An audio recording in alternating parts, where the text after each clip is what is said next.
Shalom Bapak Ibu dari Menara Doa Segala Bangsa. Pagi hari ini menyapa kita semua, baik yang ada di ruang Zoom ini maupun yang mengikuti di saluran YouTube. Bersyukur kepada Tuhan pagi hari ini, oleh berkat kasih karunia Tuhan, kita kembali ada untuk terus mengawal kota-kota dan daerah serta bangsa kita yang kita cintai, bangsa Indonesia, di dalam doa-doa syafaat kita pagi hari ini, lewat kita mengikuti ibadah dan doa Menara Doa Segala Bangsa Indonesia. Saya Satino bersaksi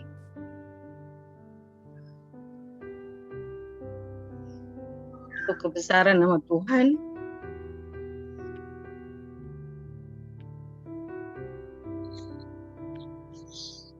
Saya dari Manado. Saya beragama Gemim sebenarnya. Kemarin, waktu saya bangun tidur karena mimpi tidak bagus, saya bangun, sembahyang, berdoa kepada Tuhan. Pas bangun, saya mengikuti ibadah MDSB. Di perut saya kayak ada gerak-gerak. Ada apa ini perut saya? Kenapa? Selama ini tidak pernah ada gerak-gerak di dalam perut.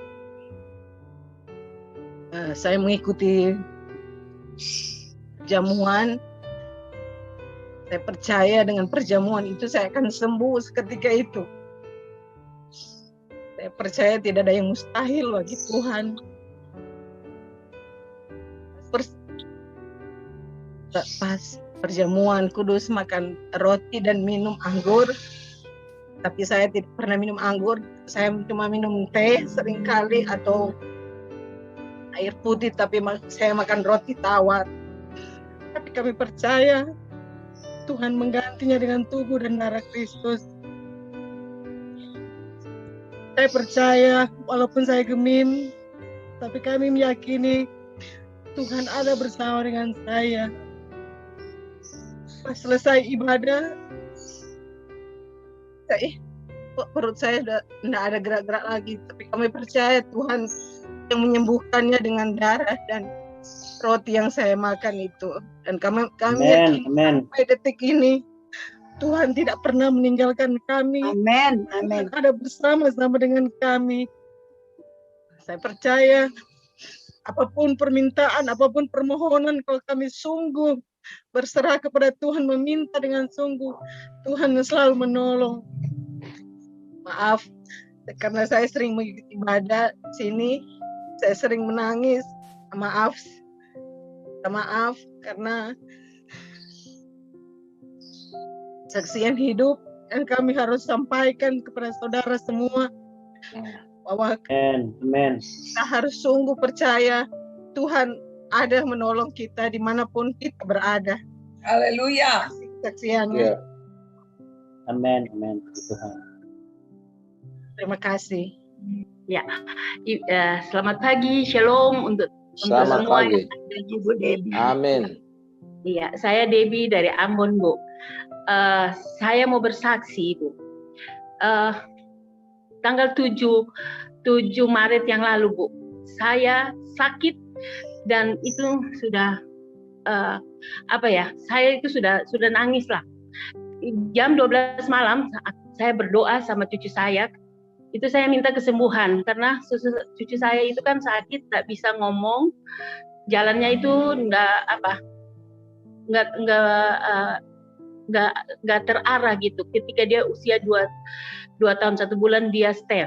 Nah itu kemarin juga udah didoakan oleh Pak. Dan di saat itu saya berdoa, saya belum masuk di sini, saya belum gabung di channel ini. Nah di situ saya berdoa. Jam 12 malam saya berdoa untuk cucu saya. Saya berdoa terus saya tidur lagi. Jam 1 saya bangun, itu karena itu memang sudah rutin saya lakukan. Saya berdoa untuk keluarga dan juga untuk dunia dan untuk tempat saya Ambon, Maluku itu saya doakan. Jam 2 kurang saya bangun, tapi ini mulut saya itu udah terbuka. Terus saya kaget, mulut saya ini kok bisa terbuka. Nah di situ saya itu tidak bisa napas. Saya tidak bisa napas, saya bangun cepat-cepat, saya berdoa. Dan waktu saya berdoa, yang teringat di kepala itu minum air dulu, kasih legakan tenggorokan. Waktu saya siram air dari termos, di situ saya mencium bau air yang segar, air yang waktu biasanya kita mandi di kali itu baunya. Terus saya kaget, ini tidak ada yang benar. Saya berdoa, Tuhan kuduskan dan sucikan air ini, saya mau minum. Dan ketika saya minum, ada suara yang mengatakan, inilah minuman kamu yang terakhir, berdoalah. Nah, saya berdoa, Tuhan berkati air ini, saya mau minum. Dan ketika saya minum, itu memang agak susah untuk masuk di air. Lalu saya bilang, ini pasti ada kuasa yang lain. Saya berdoa dan saya melakukan puji-pujian. Itu Ibu, tidak ada lagi lagu yang tersimpan di memori saya. Saya cari lagu apa yang satu saja saya ingat. Allah kuasa melakukan. Saya menyanyi lagu itu, Bu. Saya nyanyi, tapi kondisi saya itu udah makin kuat. Saya panggil ponaan saya panggil, ketuk ke kamarnya, mereka tidak bangun. Saya kembali lagi, saya air lagi untuk kasih kerongkongan ini agak basah. Saya menyanyi lagi, di situ saya berdoa terus hati ini bilang, ayo cepat cari bantuan, panggil anak-anakmu. Saya panggil lagi mereka, terus mereka keluar. Mereka tuh kaget, mama kenapa? Nggak usah ngomong, ambil aja kursi, mama duduk dan berdoa bersama. Kita berdoa bersama, terus saya nggak kuat lagi, saya minum air lagi, saya berdoa sendiri, karena ponakan saya kan sudah. Nah, saya langsung berdoa, dan di situ saya bilang, tolong telepon saudara saya, adik saya, yang pendeta, Ibu Dela sama adik Eka, Seska. Saya suruh cepat, kita harus bergandengan tangan untuk berdoa membantu saya. Nah di situ saya berdoa, di situ kan baru kita di Ambon itu sudah jam 3 pagi. Saya bangunkan, saya harus telepon sampai mereka harus bangun. Dan mereka bangun, mereka lihat, ini dari, mereka kan panggil saya kakak ya, yang paling tertua, jadi mereka panggil itu Mama Tua. Mama Tua kenapa? Nggak usah ngomong sekarang, kita satukan hati, walaupun kita berjauhan, tapi kita berdoa. Nah kita berdoa, terus saya minta Mama saya datang, itu mereka sampai di rumah itu baru jam 4 pagi. Dan kita berdoa. Mamaku itu waktu melihat aku, Mama tuh kaget. Kamu kapan sakit? Kita kan kemarin baru ketemu, kamu baik. Iya, Ma. Ini baru saja jam 12 malam. Tapi Mama tidak usah takut. Karena waktu dalam doa itu, aku melihat ada awan putih, ada awan hitam yang sering datang mengganggu. Dan saya tahu itu malaikat maut. Tetapi ketika saya menyembah Tuhan dengan lagu Allah kuasa, di situ saya ditudungi dengan kayak ada sesuatu yang melingkari saya, tapi warnanya putih.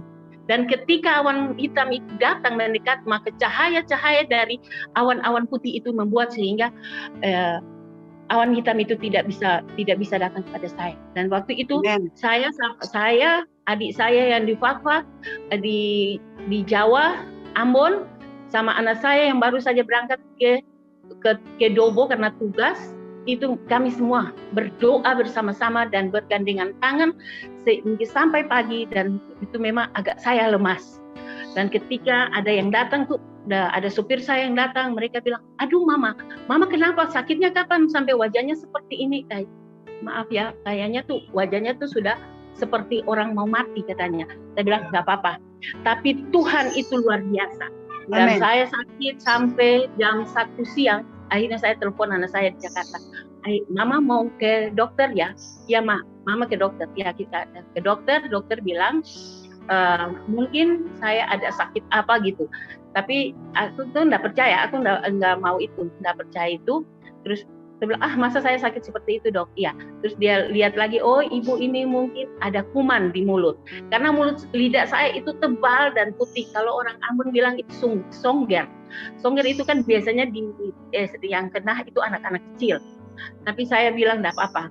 Saya pulang, saya pakai lagi obat kampung, pakai daun getahnya saya kumur-kumur, saya berdoa, saya kumur-kumur, dan saya, ya Tuhan bilang, taruh dalam hati saya telan. Dan waktu telan ada selaput seperti sisi ikan itu terlepas dan masuk ke dalam. dan di situ saya bisa berbicara lagi agak normal, dan ketakutan itu sudah tidak ada. Dan memang hari-hari ini saya itu selalu karena masalah peristiwa yang terjadi di tanggal 7 Maret itu membuat saya sampai saat ini ada perasaan takut untuk mau minum air, dan perasaan takut untuk melakukan sesuatu yang karena saya itu dibayangi oleh rasa takut mati. Karena ini kerongkongan ini kan pernah di jalan nafas saya ini kan ditutup, tapi saya selalu meyakini bahwa kita punya Tuhan itu luar biasa. Saya berdoa dalam doa, saya bilang, Tuhan, kalau memang waktunya saya harus pulang ke rumah Bapa, aku berserah. Tetapi kalau Tuhan mengizinkan ini terjadi, memperkuat iman saya untuk menjadi berkat bagi orang banyak, Tuhan tunjukkan, buka jalan bagi saya. Supaya saya juga mau menceritakan, mau memberitahukan untuk semua orang bahwa Tuhan yang kita sembah, Tuhan yang baru kita memperingati kematian dan kebangkitan itu luar biasa dan dahsyat. Ya, itu untuk kata teman-teman. Dan kemarin saya mengambil firman dari Bapak Pendeta kemarin bahwa kalau kita bersama-sama, kita bergandengan tangan, maka semuanya akan kita lewati. Dan karena itu amin.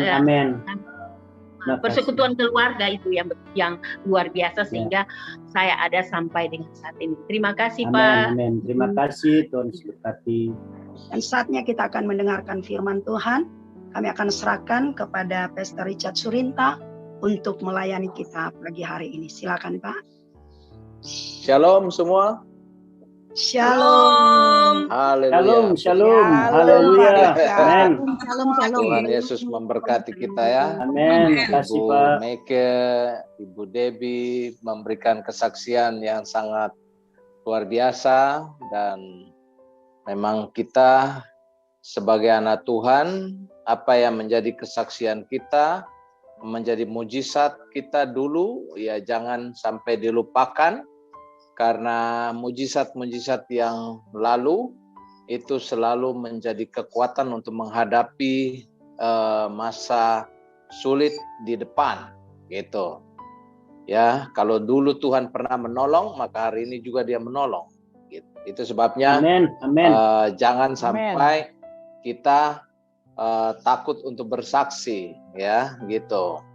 Kita lihat contoh mujizat-mujizat yang pernah kita alami, kita tidak boleh lupakan, gitu, ya. Seperti Daud, waktu dia menghadapi Goliat, ya, Goliat sampai merendahkan dia, Goliat sampai memaki dia, tapi Goliat terlatih sebagai prajurit, Daud tidak, ya. Daud cuma bilang bahwa aku mengembalakan kambing domba ayahku, dan kalau ada singa dan beruang, ya, yang mau memakan, aku merobek.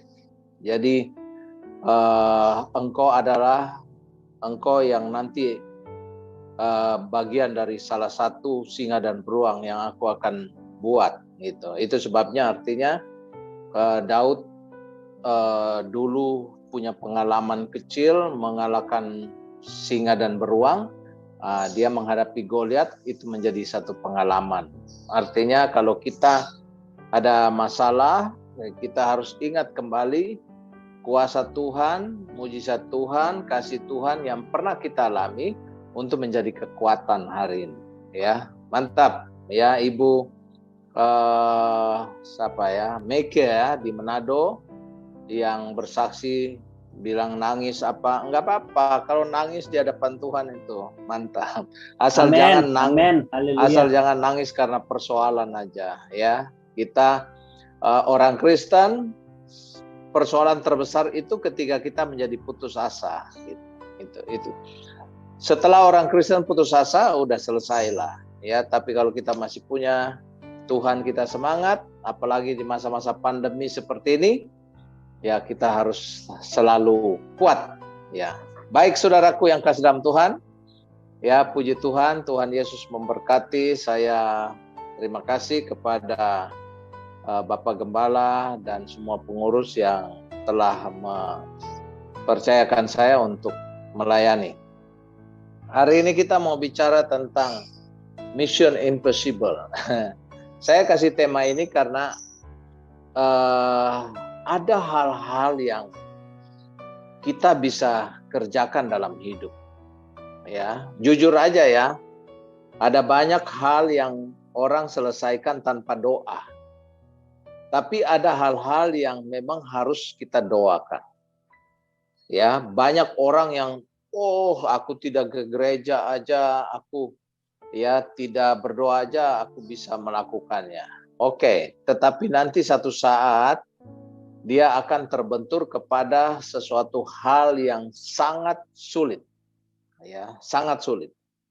Dan hanya Tuhan saja yang bisa menolongnya. Itu sebabnya saya kasih tema Mission Impossible. Kita belajar dari beberapa tokoh Alkitab seperti Gideon, seperti Joshua dan sebagainya yang melakukan misi-misi yang mustahil. Ya, itu sebabnya mari semua yang bawa Alkitab, mari kita lihat dulu tentang Hakim-Hakim. Ya, Hakim-Hakim 7 ayat 1 sampai 7. Kita hari ini belajar dari Gideon. Ya, saya percaya semua bawa Alkitab ya. Ya, ada orang Kristen yang kalau ke gereja apapun nggak pernah bawa Alkitab, tapi kalau mati lengkap ya. Ya, banyak orang Kristen justru mati dengan hidup itu lebih rohani matinya daripada hidup ya. Tapi saya percaya semua bawa Alkitab. Gideon mengusir musuh. Ya, Hakim-Hakim 7 ayat 1 sampai dengan ayat yang ke-7. Gideon mengusir musuh. Ayat 1. Adapun Yerubbaal, itulah Gideon bangun pagi-pagi dengan segala rakyat yang bersama-sama dengan dia, lalu mereka berkemah dekat mata air Harod. Perkemahan orang Midian itu ada di sebelah utaranya, dekat Bukit Mor di lembah. Ayat 2. Ya, berfirmanlah Tuhan kepada Gideon, terlalu banyak ya rakyat yang bersama-sama dengan engkau. Itu daripada yang ku kehendaki untuk menyerahkan orang Midian ke dalam tangan mereka. Jangan-jangan orang Israel memegahkan diri ya terhadap aku sambil berkata, tanganku sendiri yang menyelamatkan aku. Ya, ayat 4. Tetapi Tuhan berfirman kepada Gideon, masih terlalu banyak rakyatnya, suruhlah mereka turun minum air, maka aku akan menyaring mereka bagimu di sana. Siapa yang kufirmankan kepadamu, ya inilah orang yang akan pergi bersama-sama dengan engkau. Dialah yang akan pergi bersama-sama dengan engkau. Tetapi barang siapa yang kufirmankan kepadamu, inilah orang yang tidak akan pergi bersama-sama dengan engkau. Dialah yang tidak akan pergi. Ayat 5. Lalu Gideon menyuruh rakyat itu turun minum air, dan berfirmanlah Tuhan kepadanya, barang siapa yang menghirup air dengan lidah seperti anjing menjilat, haruslah kau kumpulkan tersendiri. Demikian juga semua orang yang berlutut untuk minum. Ayat 6. Ya, jumlah orang yang menghirup dengan membawa tangannya ke mulutnya ada 300 orang. Tetapi yang lain dari rakyat itu semuanya berlutut minum air. Ayat 7. Yuk sama-sama kita baca semua. 2, 3. Lalu berfirmanlah Tuhan kepada Gideon, ya, dengan ke-300 orang yang menghirup itu akan kuselamatkan kamu. Aku akan menyerahkan orang Midian ke dalam tanganmu, tetapi yang lain dari rakyat itu semuanya boleh pergi masing-masing ke tempat kediamannya. Mantap. Saudaraku yang kekasih dalam Tuhan, kita percaya bahwa apa yang menjadi firman dalam kehidupan kita, ya, itu merupakan bagian yang harus kita lakukan dalam hidup. Itu sebabnya saudaraku yang kekasih dalam Tuhan, yang pertama kita lihat bahwa Gideon ini punya masalah. Masalahnya apa? Dia harus mempersiapkan pasukannya 32.000. Masalahnya apa yang kedua? Jumlah ya orang Midian itu ratusan ribu. Coba kita baca ayat 12. Ya, bisa kasih keluar di layar ayat 12. Ayat 12. Ya. Boleh di layar ayat 12 biar kita baca sama-sama. Ya, ayat 12.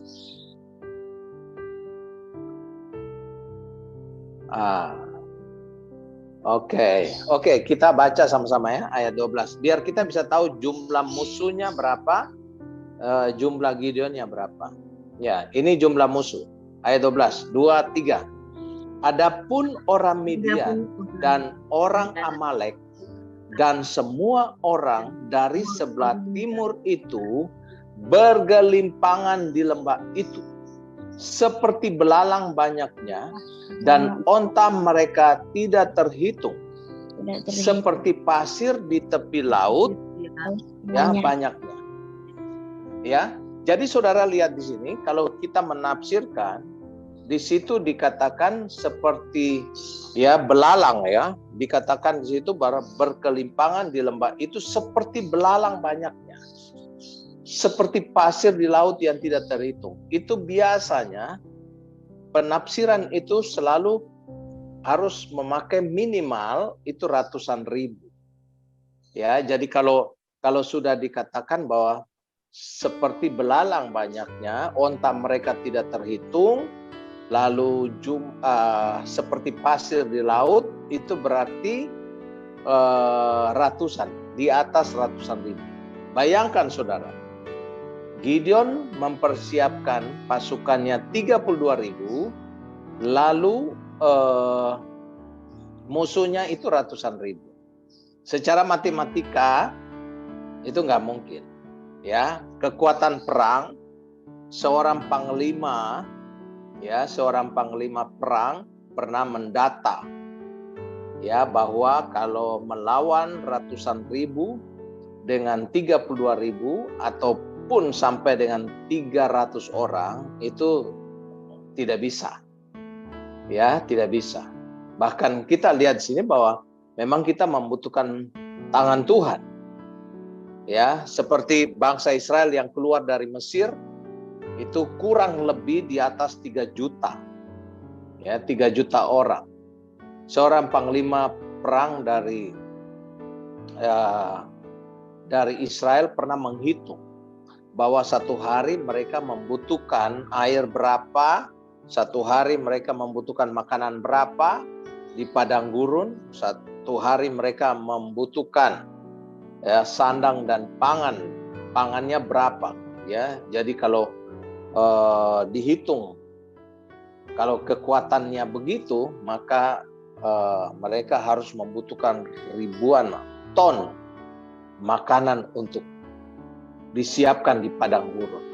Bayangkan saudara, ya Tuhan itu, kalau Tuhan yang memerintah, maka Tuhan yang akan bertanggung jawab atas semua persoalan yang Tuhan izinkan yang terjadi dalam hidup kita. Ya, kalau Tuhan mengizinkan masalah dalam hidup kita, maka ingat, ada ayat yang berlaku. Tidak ada perkara yang mustahil bagi orang percaya. Ya, berarti kita mampu menyelesaikannya. Tapi kalau kita tidak mampu menyelesaikan persoalan itu, maka ada ayat 1 yang berlaku lagi, tidak ada perkara yang mustahil bagi Tuhan. Berarti kalau kita sudah tidak mampu, Tuhan turun tangan. Ya, jadi saudaraku yang kasih dalam Tuhan, itu sebabnya di dalam 1 Korintus 10 ayat 13, pencobaan-pencobaan yang kamu alami adalah pencobaan biasa yang tidak melebihi kekuatan.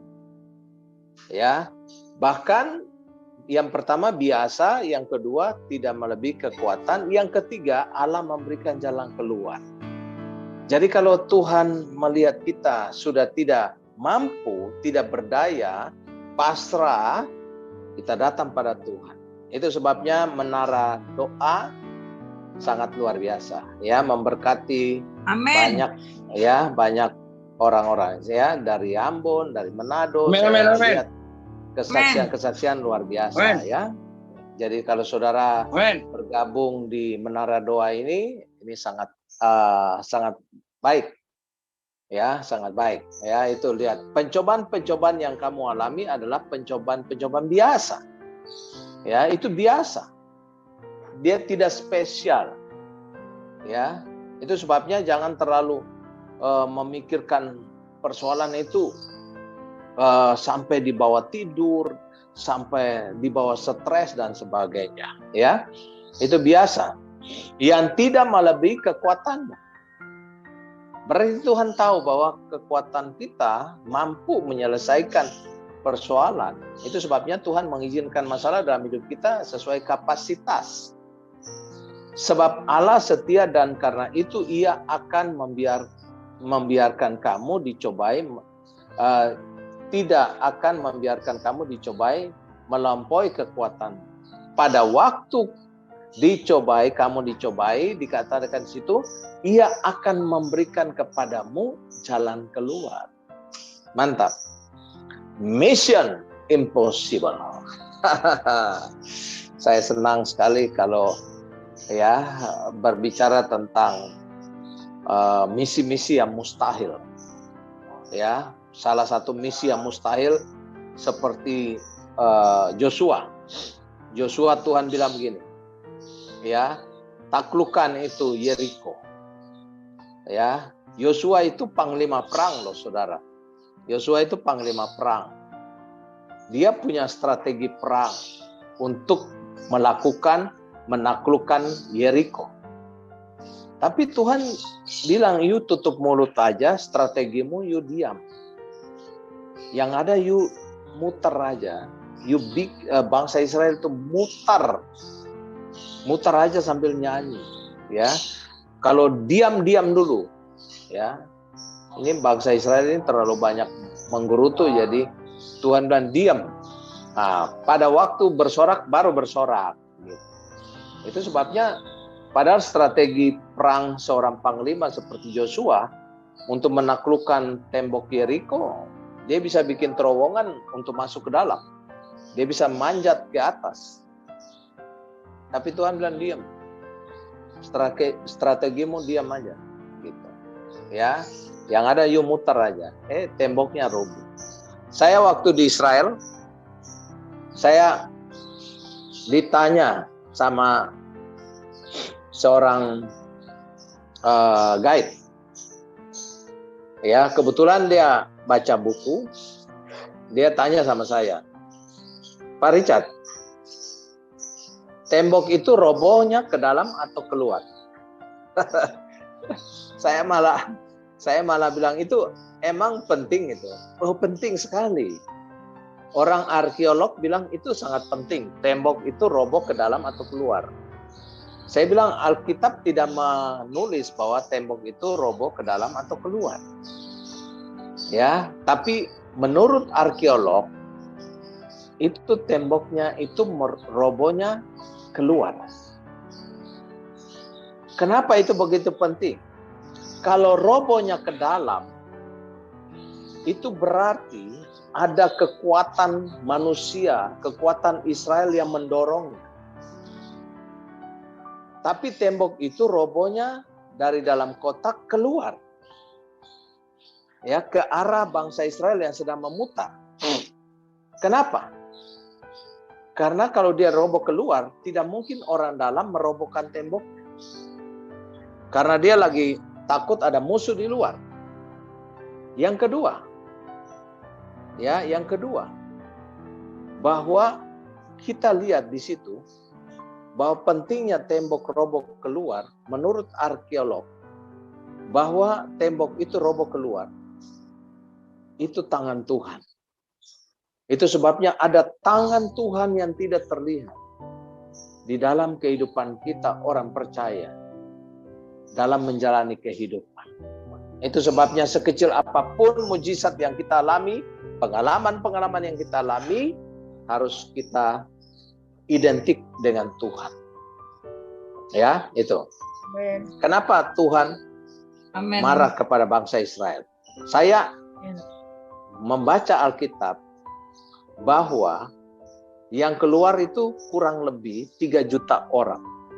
Ya, penafsirannya dari Mesir ya, menuju tanah.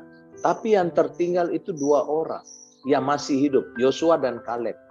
Yosua dan Kaleb ini adalah generasi pertama yang keluar dari Mesir. Membawa generasi kedua yang lahir di padang gurun. Mereka yang lahir di padang gurun, yang baru berumur di bawah 40-an, yang dibawa masuk oleh Yosua dan Kaleb. Kenapa yang lahir di padang gurun, yang keluar dari Mesir mati semua?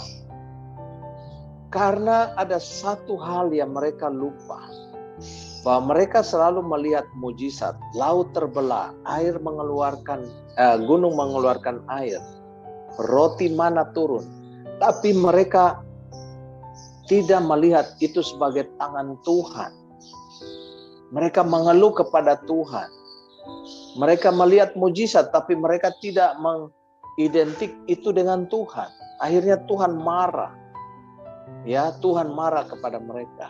Itu sebabnya saudaraku yang kasih dalam Tuhan, mari segala sesuatu mujizat kecil yang kita alami, kita identiknya dengan Tuhan. Semua karena anugerah Tuhan. Amin. Baik, kita masuk dalam firman. Amen. Ya, saudaraku yang kasih dalam Tuhan, Gideon mengalami sesuatu misi yang mustahil. Dia harus melawan orang Amalek yang notabene ratusan juta. Gideon punya itu hanya 32.000. Ratusan ribu ya, maksud saya.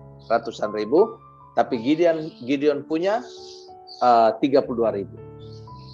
Nah, ya, kita lihat di sini. Karena misi yang mustahil, Gideon datang pada Tuhan. Itu sebabnya ayat 1. Adapun Yerubbaal, itulah Gideon. Kenapa disebut Yerubbaal? Karena Gideon ini salah satu ya hakim yang memberantas habis itu Baal-Baal. Ya. Adapun Yerubbaal, itulah Gideon bangun pagi-pagi. Ini bagus ya, bangun pagi-pagi. Jadi kalau ada misi-misi yang mustahil dalam hidup kita, ada sesuatu masalah yang berat, doa pagi itu penting. Ya, ini ya, menara doa jam 6 pagi. Haleluya, udah penyembahan ya, bagus ya. Ya, kadang-kadang orang Jakarta ini bangun pagi susah sekali. Jam 6 susah. Ya, kadang-kadang saya bikin doa juga, doa pagi. Pak, kalau jam 6 kepagian, jangan. Kalau ingat saudara, fajar pagi itu, yang disebut fajar pagi itu jam 5 ya, sebelum matahari ya terbit. Ya, bangun pagi-pagi, coba saudara lihat. Jadi untuk melakukan misi yang mustahil, dia bangun pagi-pagi dengan segala rakyat yang bersama-sama dengan dia. Ya, lalu mereka berkemah dekat mata air Har. Perkemahan orang Midian itu ada di sebelah utara, dekat Bukit Mor di lembah. Jadi bangun pagi-pagi mereka berseru sama Tuhan.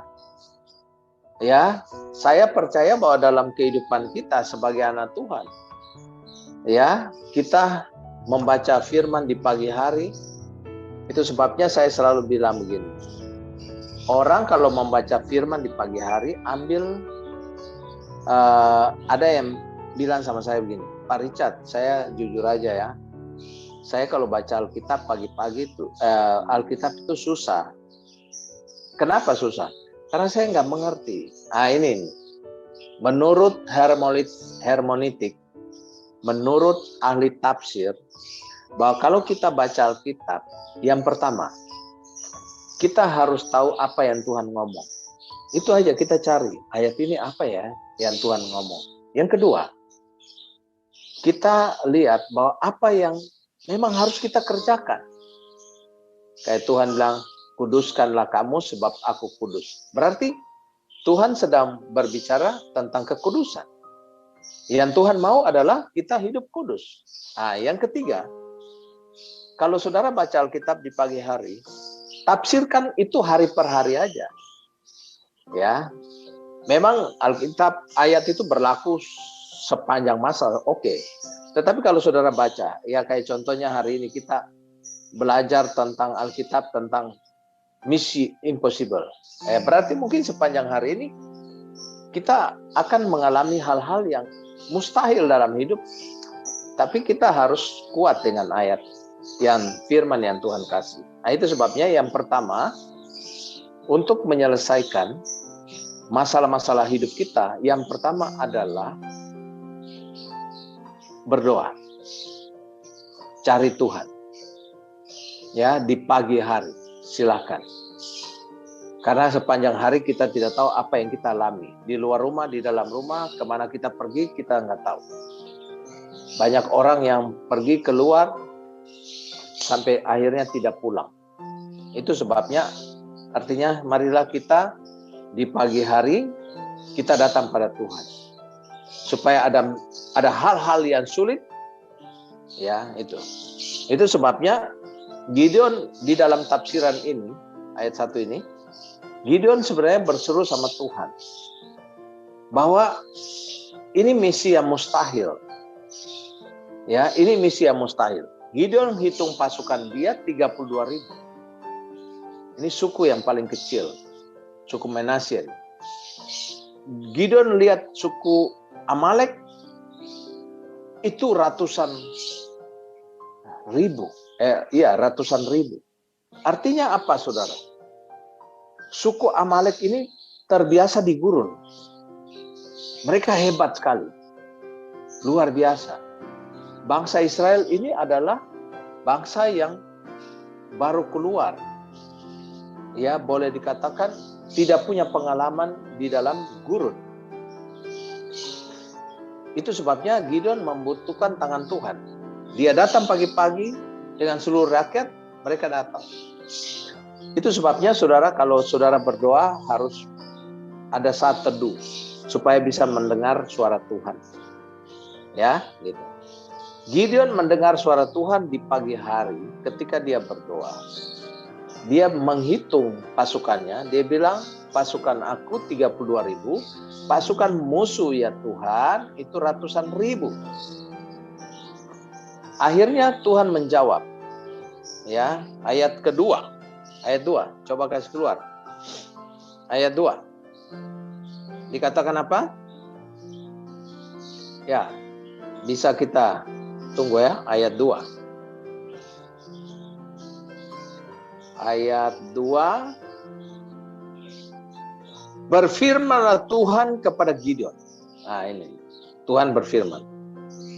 Terlalu banyak rakyat yang bersama-sama dengan engkau. Daripada yang ku kehendaki untuk menyerahkan orang Midian ke dalam tangan mereka. Jangan-jangan orang Israel memegah-megahkan diri dari diri terhadap aku sambil berkata, tanganku sendiri yang menyelamatkan aku. Jadi saudaraku yang kasih dalam Tuhan, untuk menyelesaikan masalah hidup kita yang sulit, yang pertama, kita datang pada Tuhan dengan doa. Ya, dengan intim dengan Tuhan. Yang kedua, Kita lihat di sini bahwa saudara, ya, kita lihat bahwa dalam kehidupan kita ayat yang ketiga, ini yang kedua. Ya. Maka sekarang serukanlah kepada rakyat itu. Demikian, siapa yang takut dan gentar, biarlah ia pulang enyah dari pegunungan Gilead. Lalu pulanglah 22.000 orang dari rakyat itu, dan tinggallah 10.000 orang. Saudaraku yang kasih dalam Tuhan, ya, kita lihat di sini bahwa ayat yang ketiga dikatakan bahwa untuk menyelesaikan misi yang mustahil, jangan hidup dalam ketakutan. Saya melihat di masa pandemi ini, kekhawatiran dan ketakutan menghantui semua orang. Ya, kita orang Kristen ini selalu nyanyi itu, jangan kamu khawatir, apa yang kau makan, minum, pakai, nah, gitu, bagus. Jangan kamu khawatir, apa bunga di padang dia pelihara, ya. Jangan kamu khawatir, apa lagi? Dan seterusnya, ya, kita lihat situ bahwa dikatakan bahwa kekhawatiran itu boleh. Saya sering kali bilang kekhawatiran itu sah-sah saja. Dia seperti burung yang lewat di kepala kita. Tapi jangan sampai burung itu nemplok di kepala kita, lalu ya burung itu bersarang, bertelur. Nah, itu sama dengan kekhawatiran. Kekhawatiran itu boleh lewat aja, nggak apa-apa. Ketakutan itu lewat aja, nggak apa-apa. Tapi jangan setiap hari kita dihantui sama ketakutan. Di zaman akhir ini, masalah itu terlalu banyak. Orang manusia itu terlalu jahat. Bahkan ada dikatakan bahwa intelijen berkata bahwa virus corona ini bukan sesuatu yang alami, tetapi sesuatu yang dibuat. Gitu. Itu sebabnya saudaraku yang kasih dalam Tuhan, Alkitab sudah bilang hari-hari ini adalah hari yang jahat. Manusia itu tambah jahat.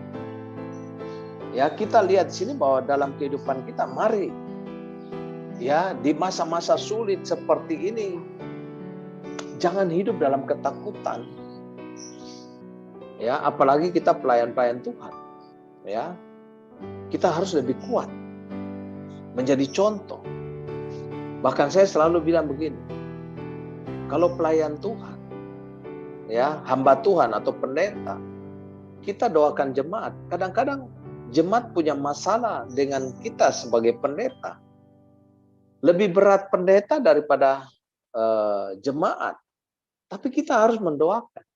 Walaupun kita punya masalah lebih berat dari orang lain, tapi kita harus bisa memberikan kekuatan. Nah, itu. Jadi kita bukan saja kuat dengan menghadapi persoalan, tapi kita harus bisa memberikan kekuatan. Itu sebabnya yang kedua, untuk menyelesaikan misi persoalan hidup kita, jangan terikat dengan ketakutan. Kalau orang yang takut disuruh pergi. Ya, bahkan coba saudara lihat.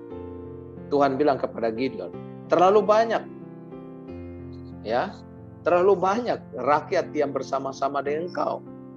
Musuh ratusan ribu. Gideon punya 32.000. Tuhan kan terlalu banyak. Kurangilah. Yang takut pulang. Itu sebabnya saran saya, semua pengurus Menara Doa, semua anggota jemaat Menara Doa harus kuat.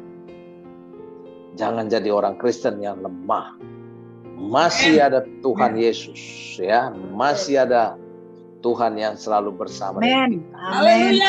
Haleluya. Ini ada banyak data ini, saudara. Ada banyak data. Ya, banyak orang sekarang mati bukan karena virus, tapi karena depresi, karena stres. Itu sebabnya padahal mereka hidup dalam doa atau mereka punya keintiman dengan Tuhan. Itu sebabnya saya selalu bilang ada 3. tiga unsur di dalam orang Kristen yang harus kita jaga. Ya, 3. Yang pertama tubuh, jiwa, dan roh. Ini 3 unsur yang Tuhan selalu bilang. Tuhan menekankan ini, tubuh, jiwa, dan roh. Banyak orang menekankan kepada hal rohani saja. Ya, tapi mereka lupa bahwa jiwa itu harus tenang, jiwa itu harus penuh sukacita. Kenapa kita orang Kristen sebelum dengar firman kita harus nyanyi? Untuk memenuhi jiwa kita, untuk rohani kita, tapi tubuh juga. Banyak orang Kristen yang tidak menjaga tubuh dengan baik. Ya, jaga tubuh dengan baik. Ya, kalau saya lihat banyak orang yang hal rohani saja yang ditekankan, tetapi dia jarang olahraga, makan juga sembarang, sakit-sakitan. Saudara, kenapa Tuhan bilang kalau orang yang rajin beribadat, makananmu dan minumanmu diberkati? Karena Tuhan tahu makanan itu salah satu pembunuh manusia. WHO mencanangkan bahwa salah satu pembunuh manusia adalah makanan. Jadi saudaraku yang kasih dalam Tuhan, kita harus menjaga tubuh dengan baik. Olahraga. Jangan nanti kalau udah sakit baru gitu. Ya, itu sebabnya 3 unsur ini. Ya, ada banyak orang terlalu rohani sampai lupa, ya, lupa untuk sukacita, lupa untuk menjaga tubuh dan sebagainya. Saya punya teman, sayang sekali, dia seorang pendeta umur 42. Dia ada darah tinggi. Ya, dia darah tinggi, rohaninya luar biasa. Tuhan berkati dia, rohaninya luar biasa. Dia ada darah tinggi. Ya, dia tahu bahwa sate kambing itu tidak boleh dia makan. Tapi dia makan sate kambing, banyak sekali dia makan, dan akhirnya besok dia meninggal. Ya, ini yang saya bilang bahwa kita harus jaga 3 unsur. Ya, 3 unsur, tubuh, jiwa, dan roh. Ya, itu sebabnya dalam kehidupan kita, ya, kembali saya sampaikan kepada saudara bahwa marilah kita menjalani kehidupan ini. Yang pertama, intim dengan Tuhan. Ya, Gideon aja bangun pagi-pagi. Yang kedua, kita jangan jadi orang yang hidup dalam ketakutan. Saya percaya masalah itu ada. Mari kita realistis saja, semua dunia mengalaminya. Jangan saudara berpikir pengusaha-pengusaha besar, mereka lagi eksis. Tidak, mereka lagi turun semua. Penghasilan yang tadinya luar biasa, bahkan mantan menteri bilang apa? Tadinya bisa untung 100%, sekarang sudah min di bawah 0. Ya, itu sebabnya kita realistis saja. Ya, bahwa dalam kehidupan kita semua orang mengalaminya. Jangan hidup dalam ketakutan. Kalau kita hidup dalam ketakutan, Tuhan tidak pakai kita. Tuhan bilang apa? Suruh mereka pulang. Wow, haleluya. Saya inginkan semua, ya, mari kita ya bersama-sama untuk yang pertama menghadapi persoalan intim dengan Tuhan. Yang kedua, kita hidup jangan dalam ketakutan. Ya, itu. Ayat yang keempat saya baca. Tetapi Tuhan berfirman kepada Gideon, masih terlalu banyak rakyat, suruhlah mereka turun minum air. Maka aku akan menyaring mereka bagimu di sana. Siapa yang kufirmankan kepadamu, inilah orang yang akan pergi bersama-sama dengan kau. Dialah yang akan pergi bersama-sama dengan kau. Tetapi barang siapa yang kufirmankan kepadamu, inilah orang yang tidak pergi bersama-sama dengan engkau. Dialah yang tidak akan pergi.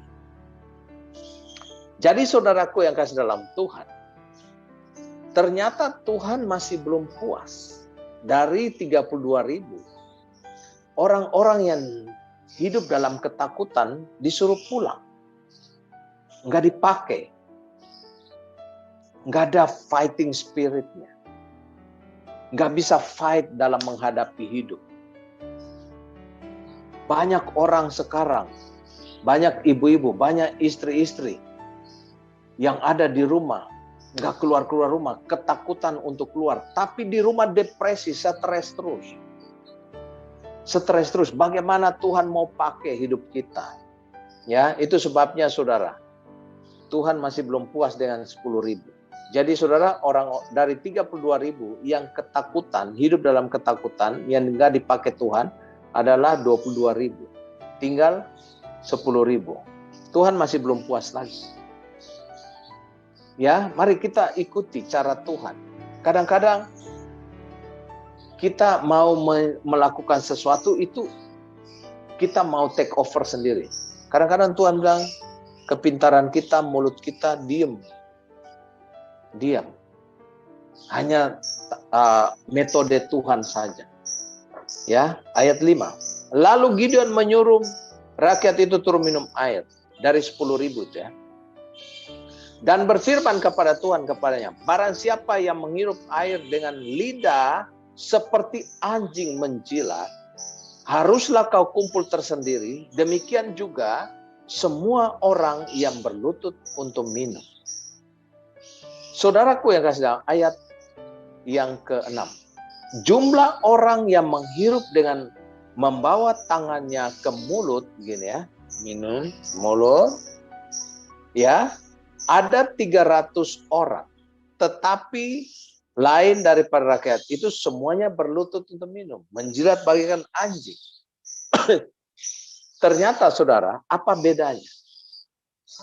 Dari 10.000 itu, yang menjilat bagaikan anjing itu ada 9.700.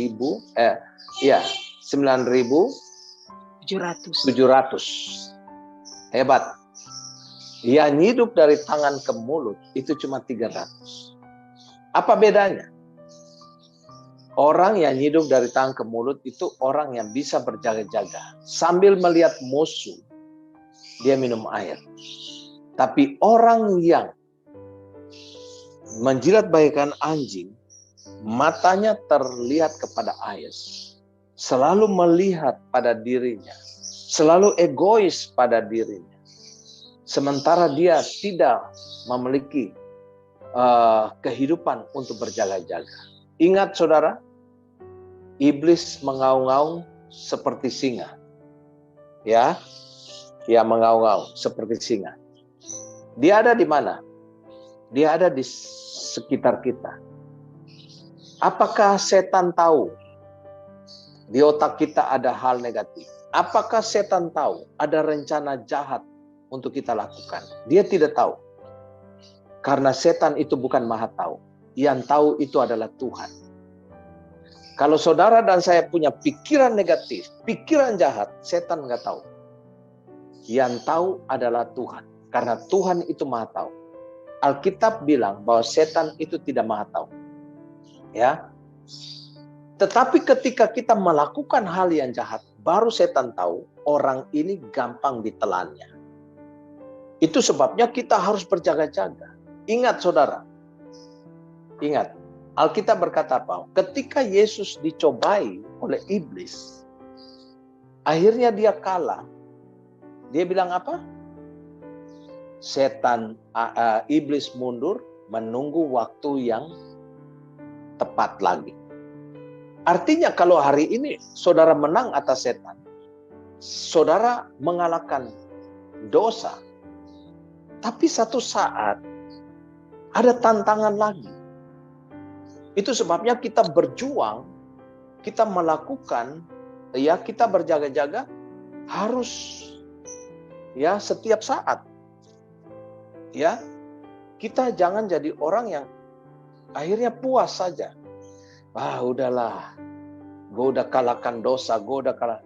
Itu akan terus bertarung terus dalam menjalani kehidupan. Itu sebabnya mereka yang tidak bisa berjaga-jaga dalam hidup, Mereka yang tidak waspada di dalam menjalani kehidupan.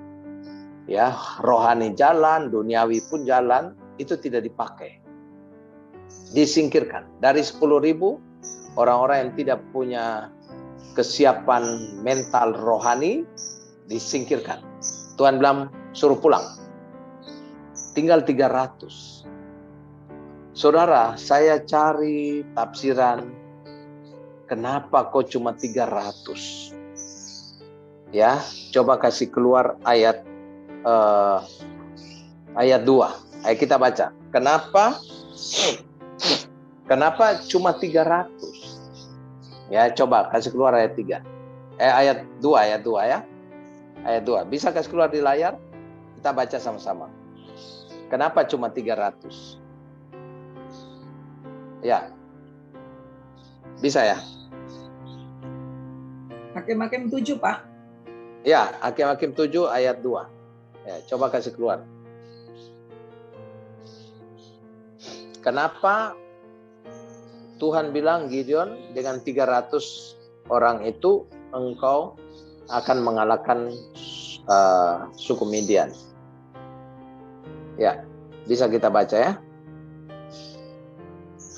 Oh, di laptop saya. Oh, belum ada aplikasinya ya? Oke. Baik. Kita baca ayat 2 dari Hakim-Hakim 7 ayat 1. Ayat 2 ya, saya baca. Berfirmanlah Tuhan kepada Gideon, terlalu banyak rakyat yang bersama-sama dengan engkau daripada yang kukehendaki, ya, untuk menyerahkan orang Midian ke dalam tangan mereka. Jangan-jangan orang Israel bermegah-megah diri terhadap aku sambil berkata, tanganku sendirilah yang menyelamatkan aku. Saudaraku yang kekasih dalam Tuhan, ini sebuah tafsiran. Gideon tanya kepada Tuhan, kenapa cuma 300? Tuhan bilang, supaya orang Israel tahu. Yang pertama, supaya mereka itu jangan berkata bahwa inilah yang kulakukan. Itu sebabnya mari saudara, kita jangan bermegah atas semua keberhasilan, semua mujizat yang kita alami. Marilah kita serahkan semua itu karena Tuhan. Ya, jangan kita bilang, oh ini karena gua, ini karena gua. Jangan. Akunya itu kita harus turunkan. Ya, supaya Tuhan memperlihatkan kekuatan kuasanya. Ya, yang kedua, kenapa cuma 300? Supaya orang tahu bahwa kalau kita mengalami keberhasilan, mujizat dalam hidup kita, kita menyelesaikan masalah yang mustahil, maka itu tangan Tuhan. Kita harus identik dengan Tuhan. Jangan biarkan kesombongan itu menguasai kita. Itu sebabnya bangsa Israel selalu bilang, ini kita. Gitu. Jadi Tuhan kurangi supaya Tuhan bilang bahwa itu tanganku sendiri yang melakukan, bukan tangan. Kembali saya simpulkan firman. Bahwa dalam hidup ini, kadangkala kita mengalami apa yang disebut dengan misi yang mustahil. Persoalan-persoalan yang berat. Saudara terbentur kepada masalah yang ribet, rumit. Marilah yang pertama yang harus saudara lakukan, intim dengan Tuhan. Yang kedua, jangan hidup dalam ketakutan menghadapi persoalan. Yang ketiga, selalu berjaga-jaga. Yang keempat, biarlah Tuhan yang bekerja untuk kita supaya kita bisa melihat mujizat. Yang kelima, jangan bangga kalau itu mujizat, keberhasilan terjadi. Semua oleh kasih dan kuasa Tuhan. Amin buat firman Tuhan. Terima kasih Pak Gembala dan semua jemaat. Amin. Amin.